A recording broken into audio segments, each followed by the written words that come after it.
Reports began to circulate that Ukrainian cyber forces had achieved the seemingly impossible. They penetrated and crippled a clandestine North Korean command network, reportedly worth over $1 billion, that was allegedly built to bolster Russia's war effort. The story rippled quickly across headlines and intelligence circles, but amid the noise, one fact stood out. Solid proof was scarce. No major open source verification, no official statement, only fragments of data and whispers from inside the digital battlefield. Still, the story felt believable, almost inevitable, because the pieces were already in place. In the past 2 years, Russia and North Korea have drawn closer than at any time since the Cold War. What started as low-key cooperation has evolved into a full-blown alliance born of necessity. Western sanctions have squeezed Moscow's supply lines and forced it to look elsewhere for the ammunition and equipment it needs to sustain the invasion of Ukraine. Pyongyang, itself crippled by decades of sanctions, saw an opportunity. Trainloads of shells, rockets, and possibly even short-range missiles began moving west, while in return, Russia provided energy, food, and technical assistance. It was a trade built not on trust, but on desperation and secrecy. Yet behind these visible exchanges lies a darker alliance, one forged in the invisible world of cyber warfare and illicit finance. For years, North Korea has maintained one of the most aggressive state-backed hacking programs on the planet. Groups like Lazarus, APT-38, and Bureau 121 have stolen billions through ransomware, crypto heists, and financial breaches. These digital raids are not side projects, they are lifelines. The stolen money funds weapons programs, fuels the regime, and props up a state isolated from global markets. Pyongyang has turned hacking into a weapon of survival. Ukraine, by contrast, forged its cyber capabilities through necessity and pain. Since 2014, it has lived under constant digital attack from Russia. Its power grids shut down, its banks targeted, its people harassed online. In response, Ukraine built a cyber force that is now among the most battle-hardened in the world. Government agencies, private experts, volunteer collectives, and Western partners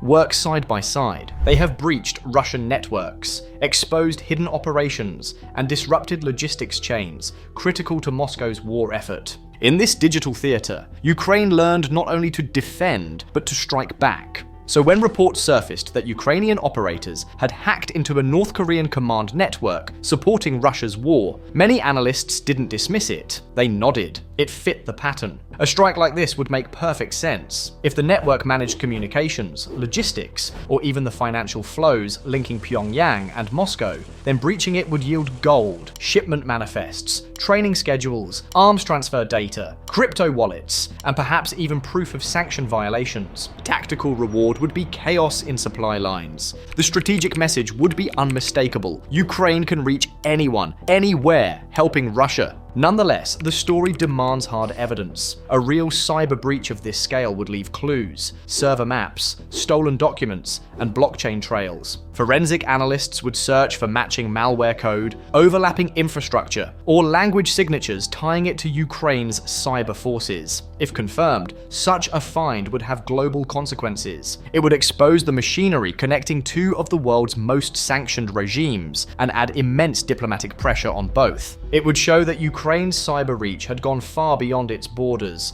striking deep inside one of the world's most secretive states. To understand why such a target would matter, one must see what North Korea provides to Russia. Recent intelligence reports describe shipments of artillery shells and ballistic missiles moving across Asia. North Korean engineers have reportedly shared electronic warfare expertise, while Russia offers fuel and technology in return. It's a clandestine trade that helps Moscow prolong its invasion. A command network, in this case, likely isn't a single bunker. It's a web of servers, encrypted communications, and financial channels binding these two powers together. Disrupt it, and you disrupt the war machine itself. Cyber warfare doesn't always announce itself with explosions. Its victories are quieter, but often more devastating. A single corrupted database can delay weapons, reroute shipments, or cause weeks of confusion. If Ukrainian units truly infiltrated this network, the results might already be unfolding behind the scenes. False data, broken trust, and paralyzed logistics.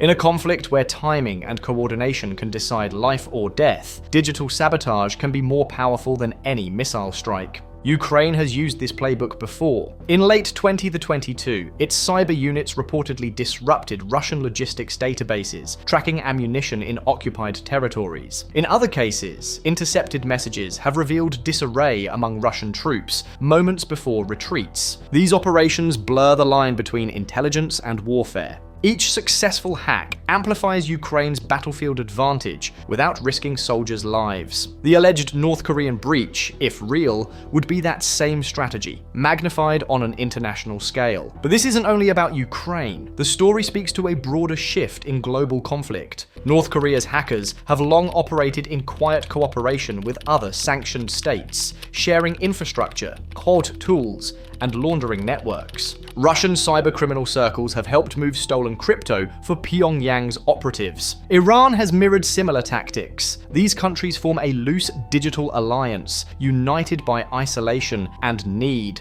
If Ukraine breached one of their core systems, it wouldn't just hit a single node. It could unravel a web of shared operations that spans continents. For Ukraine, the symbolism is profound. A nation once viewed only as a battlefield has become a cyber power, capable of reaching its enemies' deepest systems. Every operation like this reshapes perception. Ukraine is not only surviving, it's innovating. It's showing that even under siege, it can strike at the heart of those funding its destruction. For allies watching in Washington, London, and Brussels, it's proof that supporting Ukraine's cyber development yields global dividends. For North Korea, the consequences could be catastrophic. Its cyber capabilities are not just tools, they are the regime's economic lifeline. Billions stolen in digital heists keep the country afloat. If Ukraine managed to compromise even part of that system, identities, wallets, and laundering channels, the damage could choke Pyongyang's revenue streams.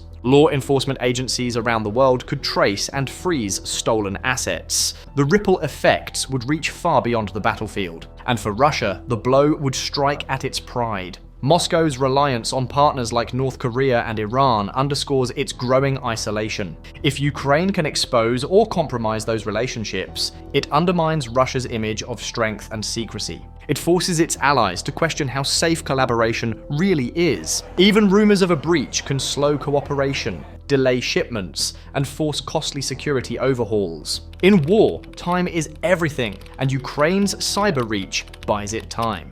Of course, skepticism is essential. The fog of cyber conflict is thick. Numbers are often inflated, and early claims blend fact with speculation. Billion-dollar valuations may include everything from lost data to estimated infrastructure costs. Only forensic evidence, code samples, logs, and matched patterns can confirm the truth. But even if the real figure is smaller, perception matters. In the information war, belief shapes behavior. The simple idea that Ukraine can strike anywhere alters how Russia and its partners move, speak, and trust. This alleged operation also reveals Ukraine's evolving strategy.